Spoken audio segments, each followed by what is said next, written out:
네, 마가복음 14번째 경계를 넘으시다라는 제목으로 말씀을 전하겠습니다. 제가 보니까 인간은 누구에게나 경계라는 것이 있는 것 같습니다. 이 경계를 높이 쌓고 이 경계가 든든할수록 넘어가지려 하지 않아요. 그리고 자신의 경계 안에 다른 사람이 들어오는 것도 굉장히 불편해합니다. 그래서 우리가 만나는 사람들을 보면 대부분 경계 안에 있는 사람들이죠. 우리 경계 안에 있어서 세계관도 비슷하고 또 취미도 같고 환경도 비슷한 사람들을 만나게 되는 거예요. 특별히 크리스찬들은 종교가 다른 사람들을 잘 만나려 하지 않죠. 저 같은 목사는 더더욱 그렇습니다. 여러분, 경계가 높고 경계가 아주 견고할수록 사실 다른 사람들에게 다가가기가 굉장히 어렵습니다. 근데 예수님을 보면 예수님은 이 경계를 넘으시죠. 먼저 지역을 넘으시죠. 복음서를 보면 예수님이 유대 갈릴리아에서만 복음을 전한 게 아니고 어디서 복음을 전해요? 사마리아까지 이방의 갈릴리로 가서 그렇게 복음을 전하시는 것을 우리가 볼 수가 있습니다.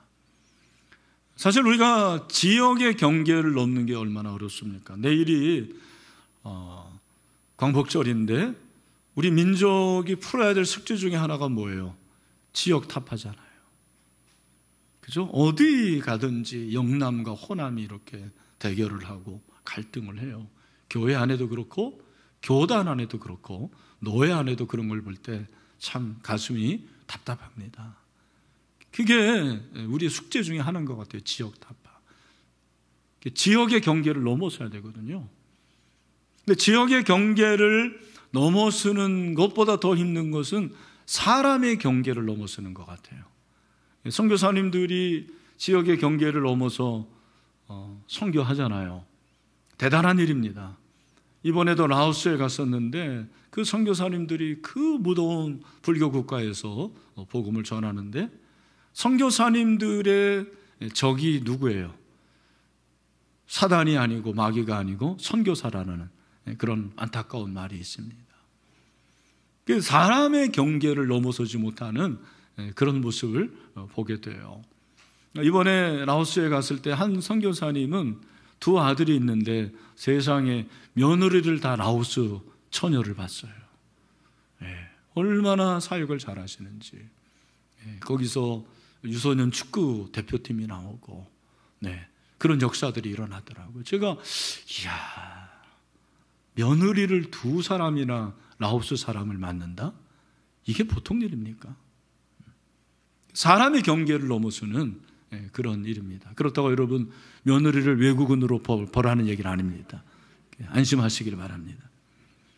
근데 예수님은 경계를 넘으시는데 그 당시에 천대받고 멸시받은 사람들이 우리 오늘 본문에 나오는 세리들이에요. 근데 세리들은 죄인들로 취급을 받았습니다. 상종하지 않고 멸시받고 천대받는 그런 대표적인 부류였습니다. 근데 예수님이 이들을 찾아가시는 거죠. 그래서 경계를 넘으시고 경계를 허무시고 예수님이 이 세리를 만나주시는 것을 볼 수가 있습니다. 지난 시간에 우리가 예수님이 가버나움에서 중풍병자를 고치시면서 어떻게 하십니까?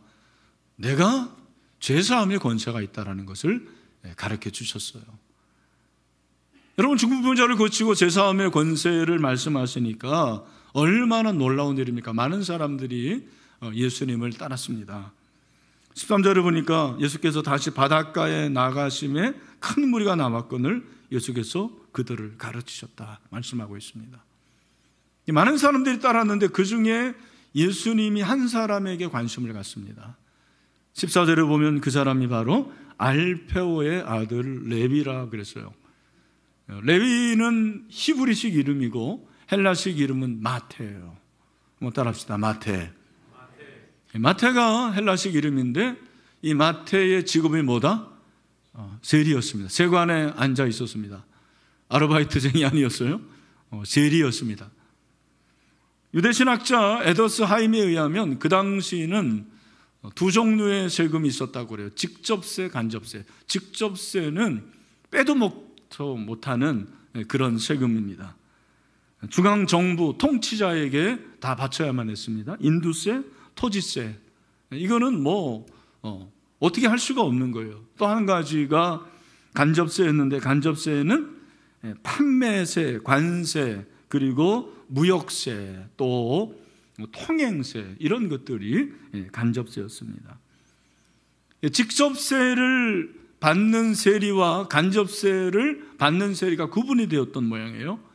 직접세를 받는 세리를 가바이라고 얘기하고, 그리고 간접세를 받는 세리를 모케스라고 했다고 합니다.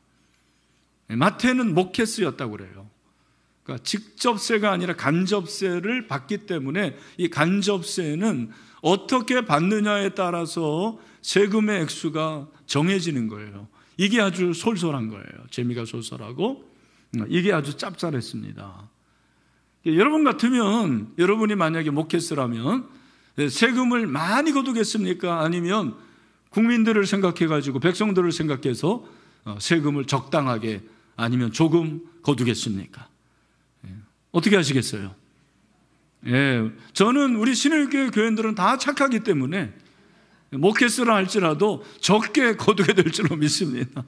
그러나 마태는 그렇지 않은 것 같습니다. 그는 많은 세금을 거뒀습니다. 악명이 높은 세리. 그래서 그 당시의 세리는 매국노의 화신이었습니다. 자기가 거둔 세금을 다 로마의 황제에게, 그리고 그 당시에 지도자에게 바치는 거죠. 그 세금을 내야 하는 이스라엘 백성들, 유대인들의 입장에서는 너무너무 싫었을 것입니다. 꼴도 보기 싫었을 것입니다. 그런데 오늘 본문에 보니까 예수님이 그에게 이르렀어요. 예수님이 마태에게 말씀하십니다. 뭐라고? 따라합시다. 나를 따르라. 누구를 따르라는 거예요? 예수님을 따르라. 제자로 부르시는 거죠. 놀라운 일입니다. 예수님이 세례를 만나는 것도 대단한 일이고, 그리고 그를 제자로 부르시는 일은 더 큰 일이고, 더 놀라운 일은 뭐라고 그랬습니까? 일어나 따르니라.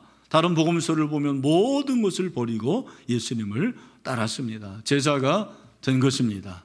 무엇입니까? 예수님은 경계를 넘으셔요.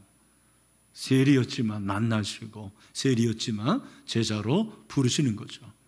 예수님이 경계를 넘으신 것은 여기에서 끝나는 것이 아닙니다. 15절을 보면 그의 집에 앉아 잡수실 때에 그랬는데, 여기 앉다라는 것은 여러분처럼 이렇게 앉은 게 아니고, 유대인들은 식사할 때 어떻게 합니까? 아마 그림을 보신 분도 있을 텐데 비스듬히 누워서 그렇게 식사를 했습니다. 제가 오늘 이 설교를 준비하면서 어렸을 때 생각났어요. 여러분 어떨지 모르겠지만 옛날에는 저희 때는 이렇게 식탁이 없었죠. 다 이렇게 상에 앉아서 식사를 했는데, 종종 어머니가 요리해 주시는 반찬이 가짓수가 적고 김치 한 가지 그러면 너무 먹기 싫어가지고 제가 누워서 물 말아 먹어가지고 먹을 때가 있었어요. 그럼 아버지가 호통을 치십니다. 너무 깜짝 놀라가지고 일어나다가 세상에 뜨거운 주전자를 발로 차가지고 제가 화상을 입은 적도 있습니다. 오늘날로 말하면은 이거 맞지 않는 것입니다. 그런데 그 당시에는 이렇게 비스듬히 누워서 식사를 했습니다. 여러분, 밥 먹는 것은 대단한 일입니다. 밥 먹는 게 보통 일이 아닙니다. 여러분, 밥 먹는 것은 뭘 말합니까? 식사라는 것은 교제예요. 교제, 식탁 교제를 말하는 것입니다. 예수님이 특별히 세리와 식사를 나눈 것은 그냥 밥을 먹는 차원이 아니고 예수님이 인정하는 지위를 말하는 거예요. 예수님이 세리 마태를 인정하십니다. 그리고 더 중요한 것은 천국 백성으로 인정을 하신 거예요. 천국 백성으로서 함께 식탁을 나눌 수 있는 그런 존재로 말씀하시는 거죠. 그렇게 대우하신 것입니다. 어떻게 세리가 하나님 나라의 백성이 될 수가 있습니까? 말도 안 되는 얘기죠. 누구에게? 바리새인들, 서기관들에게는 정말 말도 안 되는 일이었습니다. 그러나 예수님은 이 경계를 허무십니다. 그리고 세리와 식사를 나눴어요. 한두 명이 아니죠. 많은 세리들과 함께 식사를 합니다. 이 모습을 본 사람들 중에 바리새인의 서기관들이 즉각적으로 반응을 합니다. 그 반응은 16절에 나옵니다. 16절에서 뭐라고 말합니까? 같이 한번 우리 가정의 눈물도 읽어봅시다. 시작. 바리새인의 서기관들이 예수께서 죄인 및 세리들과 함께 잡수시는 것을 보고 그의 제자들에게 이르되 어찌하여 세리 및 죄인들과 함께 먹는가? 아멘. 바리새인의 서기관들이 예수님이 죄인과 세리들과 함께 식사하는 것을 보고 어찌하여 우리가 어찌하여라는 것에 대해서 한번 설교를 들을 것입니다. 어찌하여 그럴 수가 있는가? 이해가 안 되는 거예요. 명예롭지 못한 행동입니다. 불경건한 행동이었습니다. 바리새인들은 경계를 넘어가질 못해요. 저는 오늘 본문을 보면서 예수님이 어떻게 이렇게 당시의 경계 바운더리를 넘고 세리를 만나주시고 그리고 그를 제자로 부르시고 뿐만 아니라 그들과 함께 식사를 하실 수 있었을까라는 질문을 해봅니다. 어떻게 그럴 수가 있었을까요? 먼저는 예수님은 마태의 미래의 가능성을 보셨습니다. 뭘로 보셨다고요? 미래의 가능성을 보셨어요. 예수님이 보신 것은 마태였습니다. 인간 마태였어요. 오늘 14절을 보니까 그에게 이르시되, 세관에 앉아있는 것을 보시고 그에게 이르셨습니다. 그리고 15절에 보니까 그의 집에 앉아 잡수실 때에 예수님은 마태에게 관심이 있었어요. 그러나 이 바리새인의 서기관들은 무엇에 관심이 있었습니까?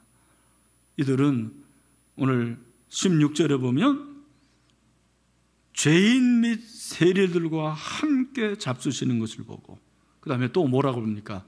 이르되, 다 같이 시작. 어찌하여 세리 및 죄인들과 함께 먹는가? 여러분 잘 들으십시오. 바리새인의 서기관들은 관심이 죄인들과 세리들에 있었어요. 그들은 철저하게 그 세리들을 죄인들이라고 말하는 거예요. 죄인들과 세리들, 죄인들 및 세리들이라고 말하고 있습니다. 죄인과 세리가 같은 레벨이에요. 여러분, 우리가 생각하는 죄인과 바리새인들이 생각하는 죄인이 달랐어요. 기준이 달랐어요. 세 가지, 학자들에 의하면 그 당시 죄인들의 기준이 세 가지였다고 그랬죠. 첫 번째는 유대인의 온전한 혈통을 가지고 태어나지 않은 사람들은 다 죄인들이에요. 그러니까 이방인들, 사마리아인들 다 죄인들입니다. 저도 여러분도 죄인들이죠. 그 기준에 의하면. 두 번째는 율법을 지키지 않는 자들은 다 죄인들이에요. 이건 맞습니다. 그러나 세 번째는 율법을 지키되 자신들의 방식으로 지키지 않는 사람들은 다 죄인으로 취급을 했습니다. 여러분, 경계라는 것이 우리가 생각하는 경계에 바운더리가 있습니다만 또 다른 경계가 있는데 옳고 그른 그 경의가 분간되는 것이 또 다른 경계예요. 옳고 그름. 저와 여러분에게 옳고 그름의 기준이 있는데 이 옳고 그름의 기준에 맞지 않으면 다 틀렸다고 하는 것이 바리새인들입니다. 그러면 다 죄인들이라는 것입니다. 예수님은 달랐습니다. 예수님은 마태를 죄인으로 보신 게 아니에요. 물론 그에게 죄가 있었지만 예수님은 마태에게서 놀라운 미래를 보십니다. 여러분, 마태가 후에 어떻게 되는지 잘 아시지 않습니까? 12 제자 중에 한 사람이 됐어요. 그리고 마태복음을 누가 기록했어요? 마태가 기록합니다. 마태가 기록해요. 위대한 복음 전도자가 되죠. 그래서 주석학자 바클레이는 예수님은 마태 안에서 위대한 전도자가 될 마태를 보았다, 그렇게 얘기하고 있습니다. 복음의 능력은 과거의 실패를 현재의 성공으로 바꾸는 능력이 있습니다. 할렐루야. 여러분, 복음의 능력은 현재의 시련을 미래의 기쁨과 행복으로 바꾸는 능력이 있습니다. 하나님의 나라는 소망의 나라입니다. 우리 주님은 여러분의 미래를 보십니다. 놀라운 사실은 마태 스스로도 자기 자신에 대한 자부심이 있었던 것 같아요. 무슨 말입니까? 자기가 세리였다라는 것을 숨기지를 않아요. 어떻게 할 수 있습니까? 마태복음 10장에 12제자들의 이름이 나오죠. 여러분 12제자 이름 아시나요? 네, 잘 모르시죠? 한번 해볼까요? 베드로, 안드레, 야고보, 요한, 빌립, 마테, 도마, 야고보, 바돌로메, 다데오, 시몬, 가룟 유다인데 그 중에서 3절에 보니까 마태복음 10장 3절에 보니까 뭐라고 그랬어요? 다 같이 시작. 빌립과 바돌로메, 도마와 세리마테, 알페오의 아들 야고보와 다데오. 여기 보니까 12명을 거론하는데 직업을 한 사람도 얘기하잖아요. 그런데 마태가 마태 자기 스스로의 직업을 거론합니다. 뭐라고요? 세리라고. 여러분, 마태복음은 여러분이 아시는 대로 유대인들을 위한 복음인데 그 유대인들이 세리를 얼마나 멸시하고 천대하는지 마태가 왜 몰랐습니까? 그러나 그는 자신 있게 말합니다. 내가 예수님의 12제자가 되었는데 나는 세리였다. 나는 세리였다고 말합니다. 무엇입니까? 부끄러운 과거로부터 치유가 됐다라는 거예요. 회복이 됐다라는 것이에요. 아마 여러분 많이 아실 텐데 서양에는 마태라는 이름이 많아요. 매튜, 남자애들 매튜 많아요. 여러분 마태 이름의 뜻이 뭔지 아십니까? 따라합시다. 하나님의 선물. 세리 마태. 여러분 그 레위가 뭐가 된 거예요? 하나님의 선물이 된 것이죠. 소외되고 멸시되고 소망이 없었던 그 사람이 하나님의 선물이 되고 주님의 제자가 되는 것입니다. 여러분, 이것이 바로 복음의 능력인 줄로 믿습니다.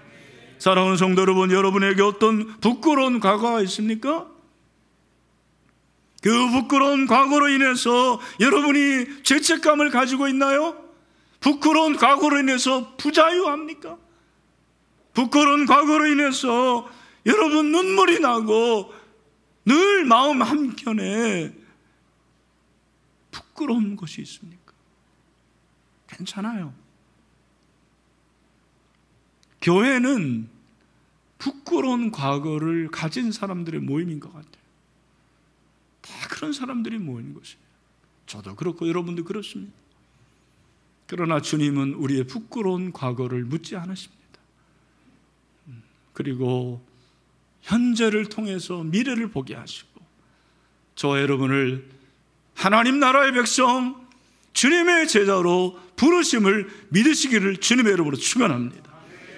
그러므로 여러분 주님의 시선으로 보십시오. 다시 말씀드립니다. 주님의 시선으로 나를 봐야 돼요. 주님의 시선으로 우리 자녀들을 봐야 돼요. 주님의 시선으로 우리 목원들을 보십시오. 야, 성경 일독도 그거 하나 못하냐? 감사일기 하나 못 쓰냐? 저도 그런 마음 가질 때 있어요. 그러나 그가 어떻게 될지 모르는 거예요. 여기 회사에 상사들 그리고 CEO들 있습니까? 여러분 직원들을 주님의 시선으로 보십시오. 그게 중요한 거예요. 예수님이 베드로를 보십니다. 베드로가 여러분 아시는 대로 실수투성이고 실패자였습니다. 베드로는 예수님을 부인하고 배신까지 한 배신자였습니다. 그런 베드로를 예수님이 처음 보실 때 뭐라고 말하는 거예요? 요한복음 1장 42절 말씀입니다. 저는 이 말씀을 참 좋아합니다. 다 같이 시작. 데리고 예수께로 오니 예수께서 보시고 이르시되 내가 요한의 아들 시몬이니 장차 게바라 하리라 하시니라. 게바는 번역하면 베드로라. 아멘. 할렐루야. 시몬인데 장차 뭐가 된다? 게바. 게바의 뜻이 뭐예요? 베드로예요. 베드로. 베드로의 뜻이 뭡니까? 반석이죠. 어부를 통해서 예수님은 반석을 봤어요. 여러분, 저와 여러분을 통해서 하나님의 나라가 이루어지게 될 줄로 믿습니다. 예수님은 반석을 보시는 거예요. 반석을. 미켈란젤로가 큰 돌덩이에서 다비드상을 봤어요. 그래서 그 유명한 다비드상을 조각하지 않았습니까? 경계선을 허물고 경계를 넘을 수 있는 것은 과거와 현재가 아니라 미래의 가능성을 보는 거예요. 우리 주님이 그런 분이십니다. 여러분, 이 예수 그리스도의 은혜가 넘치게 되기를 주님의 이름으로 축원합니다. 또한 주님이 경계를 넘으실 수 있었던 것은 주님 안에 긍휼의 마음이 있었기 때문이에요. 오늘 이 사건이 공간복음에 다 나와 있죠. 마태, 마가, 누가. 그런데 마태복음에만 기록된 한 가지 내용이 있습니다. 그게 바로 마태복음 9장 13절입니다. 우리 13절 말씀도 가정에 있는 분들도 다 같이 한번 크게, 자, 우리 비전홀에 오늘은 한 분도 안 계시네. 네. 우리 3층에 있는 분들 다 같이 시작. 너희는 가서 내가 긍휼을 원하고 제사를 원하지 않으라 하신 뜻이 무엇인지 배우라. 나는 의인을 부르러 온 것이 아니요 죄인을 부르러 왔노라 하시니라. 아멘. 아멘. 여러분, 하반절에 나는 의인을 부르러 온 것이 아니고 죄인을 부르러 왔다라는 구절은 마가복음에도 있고요. 그죠? 오늘 봤고 누가복음에도 있습니다. 그러나 마태복음에만 있는 내용이 뭐냐면 앞에 너희는 가서 내가 긍휼을 원하고 제사를 원하지 아니하노라는 뜻이 무엇인지 배우라고 했어요. 여러분 잘 보십시오. 마태가 한 말이에요. 그죠? 마태가 지금 이것을 기록했는데 마태가 이것을 기록한 목적이 저는 있다고 생각을 해요. 마태는 예수님이 경계를 넘고 자기에게 찾아오시고 식사하실 때 뭐를 느낀 거예요? 긍휼을 느낀 거예요. 그래서 그는 이것을 기억해서 기록한 거죠. 긍휼의 마음. 예수님이 나를 긍휼히 여겨서 나를 찾아오셨고 경계를 허무시고 그렇게 나와 식사하신 것은 예수님이 다른 게 아니라 긍휼이 있었기 때문이라는 거예요. 예수님에게 권위도 있었고 능력도 있었지만 긍휼을 발견한 것이죠. 병든 자들을 고치시고 귀신을 내어 쫓는 것도 능력인데 긍휼이 있었어요. 제가 말씀드렸잖아요. 권위가 있는데 능력이 있는데 긍휼이 없으면 뭐가 된다고 그랬습니까? 독재자가 되는 거예요. 히틀러 같은 사람이 되는 거예요. 근데 예수님은 긍휼을 가지고 고치시고 쫓아내시고 기적을 행하셨다는 것을 말씀하고 있습니다.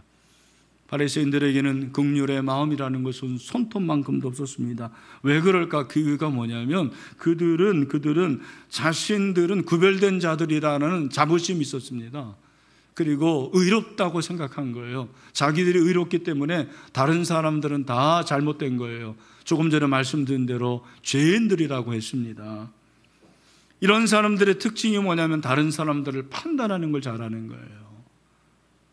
아마 여러분 가운데서도 다른 사람을 잘 판단하는 분들이 있을 거예요. 경계가 굉장히 높은 사람이고 경계가 아주 단단한 사람들이에요. 다른 사람을 판단합니다. 예수님은 우리를 판단하지 않으세요. 만약에 예수님 우리를 판단하면 우리 다 지옥 갈 자들이에요. 한 사람도 구원받지 못합니다. 예수님 우리를 긍휼히 여기셨기 때문이지 판단하셨기 때문이 아님을 여러분 기억하셔야 돼요. 그래서 보네포는 아주 유명한 말을 했습니다. 우리가 가치가 있어서 하나님이 우리를 사랑하는 것이 아니라 하나님이 우리를 사랑하셔서 우리가 가치 있게 되었습니다. 우리 같이 한번 다 같이 하겠습니다. 시작. 우리가 가치가 있어서 하나님이 우리를 사랑한 것이 아니라 하나님이 우리를 사랑하셔서 우리가 가치 있게 되었습니다. 아멘. 할렐루야. 여러분 그렇게 된 줄로 믿습니다. 예수님이 그 바리새인들의 질문 궁시렁거리는 것을 왜 모르셨어요? 아시면서 그래서 17절에서 말씀하신 것입니다. 뭐라고? 우리 17절 말씀도 한번 다 같이 읽읍시다. 시작. 예수께서 들으시고 그들에게 이르시되 건강한 자에게는 의사가 쓸데없고 병든 자에게라야 쓸데있느니라. 나는 의인을 부르러 온 것이 아니요 죄인을 부르러 왔노라 하시니라. 아멘. 여러분 이 말씀을 잘 보십시오. 두 부류가 나와요. 건강한 자 의인, 또 하나는 병든 자 죄인. 그러니까 제 생각에 건강한 자 의인은 누구를 가리킬까요? 바리새인들을 가리키는 거예요. 죄인이고 병든 자들은 누구를 가리킬까요? 세리들을 가리키는 거죠. 예수님이 의인입니다. 예수님이 의사죠, 의사. 자, 그러면 제가 질문 하나 해볼 거예요. 예수님이 오신 목적은 17절을 다시 한번 띄워주시고 잘 보시면서 제 얘기를 들으십시오. 질문에 답을 해보세요. 예수님이 오신 것은 건강하고 의인을 위해서 오셨습니까? 아니면 병들고 죄인인 자를 위해서 오셨습니까? 네? 이거 뭐 웅시렁거리고 뭐예요? 이거 크게 뭐 누구를 위해서 오신 거예요? 네, 우리가 이렇게 알고 있는 거죠. 근데 여러분 잘 들으세요. 이 말씀은 A가 아니고 B다, 그게 아니에요. 여러분 잘 들으십시오. 예수님이 생각하시는 의인, 예수님이 생각하시는 죄인은 다 같은 죄인이에요. 그런데 예수님이 여기서 말씀하신 의인은 어떤 사람이냐면 자기가 죄가 없다고 생각하는 죄인을 말하는 거예요. 다시 한번, 나는 죄가 없다고 생각하는 죄인. 그도 죄인인데 자기 스스로가 의롭다고 그러는 거죠. 죄가 없다고 생각하는 거예요. 근데 예수님은 그런 사람들을 위해서도 사실 오신 거예요. 뿐만 아니라 예수님은 죄인으로 생각하는 죄인, 아마 저와 여러분이 다 여기에 해당될 것입니다. 나는 죄인입니다, 저에게는 선한 것이 아무것도 없습니다라고 생각하는 그 죄인들을 위해서도 오셨다고 말씀하시는 거죠. 다 누가 필요해요? 주님이 필요한 거예요. 주님이 필요한 것입니다. 오늘 사랑하는 우리 신일의 성도 여러분, 저와 여러분 모두에게 예수님이 필요합니다. 예수님이 저와 여러분을 부르시기 위해서 오신 줄로 믿습니다. 예수님이 경계를 넘어서 만나주신 이 마태가 어떻게 변화가 됩니까? 누가복음 5장 29절을 보니까 뭐라고 그랬어요? 다 같이 시작. 레위가 예수를 위하여 자기 집에서 큰 잔치를 하니 세리와 다른 사람이 많이 함께 앉아 있는지라. 아멘. 여러분, 세리마태는 예수님이 경계를 넘어서 자기를 부르시고 그리고 자기와 함께 식사하시는 이것이 너무나도 큰 은혜가 된 거예요. 그죠? 그래서 이 사람이 어떻게 합니까? 세리와 다른 사람들, 자기 친구들을 불렀어요. 그리고 그들과 함께 잔치를 베풀어요. 저는 이 잔치를 마태 파티라 그렇게 부르고 싶어요. 마태 파티. 여러분, 교회에는 마태 파티가 계속 열려줘야 돼요. 왜? 많은 죄인들이 와서 예수님 믿고 구원받고 새 사람이 되어야 하기 때문입니다. 마태 파티. 새생명 축제 이번에 10월 31일 날 양일에 걸쳐집니다. 저는 우리 2022년 새생명 축제가 마태 파티가 되기를 간절히 소망합니다. 네, 그래서 정말 경계를 넘어서 예수님이 찾아오실 때 그 예수님을 만나고 그 예수님을 통하여서 새롭게 변화되는 많은 사람들이 생겨나야 되는 거죠. 그래서 여러분, 우리가 예수님을 만나면 마태처럼 되는 거예요. 얼마나 감사하고 얼마나 기쁘고 감격스러운지 몰라요. 예수님을 만나는 그 기쁨이 충만한 거죠. 저와 여러분 가운데 이 경계를 넘어서 나를 찾아오신 예수님을 만나는 그 기쁨과 감격과 감동이 살아 있습니까? 오늘 저와 여러분에게 그런 회복 있게 되기를 주님의 이름으로 축원합니다. 그래서 그 마음을, 기쁨을 가지고 다른 사람을 만나서요, 태신자를 만나서요, 그리고 무엇보다도 여러분이 꼭 만나야 될 경계를 넘어서 용납하고 용서하고 그리고 여러분들이 품어야 될 사람을 만나십시오. 긍휼을 베풀 사람을 만나세요. 긍휼이라는 것은 내가 품어야 될 사람을 품는 거예요. 아니, 품지 못할 사람까지 품는 것입니다. 용서하고 용납하는 것이죠. 그게 바로 예수님을 만난 사람이 해야 할 일입니다. 여러분들이 세림 축제를 위해서 기도해 주시고 태신자들을 만날 때 부탁드리는 것은 너무 강요하지 마세요. 우리 주님처럼 긍휼의 마음을 가지고 기도하시고 사랑하시고 기다려주세요.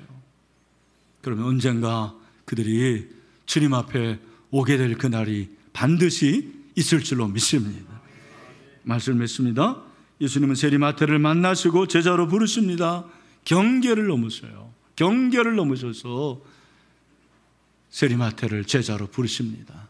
저와 여러분도 예수님을 만나고 제자가 되는 놀라운 변화가 있게 되기를 주님의 이름으로 축원합니다.